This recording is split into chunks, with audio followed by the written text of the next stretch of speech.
Hi, kay Lucana. For today's video, magluto naman tayo ng bagoong na alamang.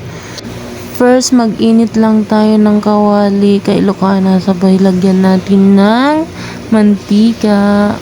Kapag mainit na, isunod naman natin ang bawang. I-golden lang natin siya para lumabas yung aroma kay Lucana. Hindi ko na pala nilagyan ng sibuyas. Ang nilagay ko lang luya at bawang. Ayan, nakita nyo naman. Then, i-mekos-mekos lang natin.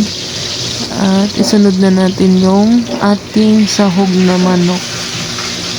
Halu-haluin lang natin hanggang sa mag-golden brown.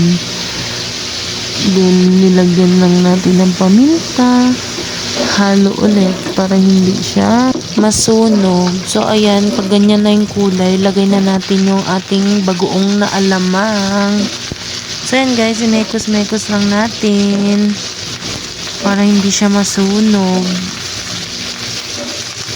Nilagyan ko nga pala yan kay Lucana ng konting asukal para bumalanse yung alat niya.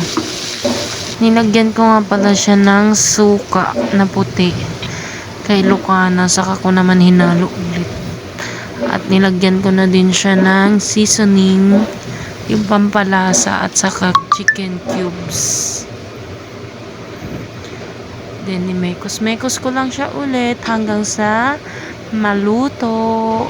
I-golden lang natin siya para masarap. Tapos ganyan na yung kulay niya mga kay Lucana. Thank you for watching.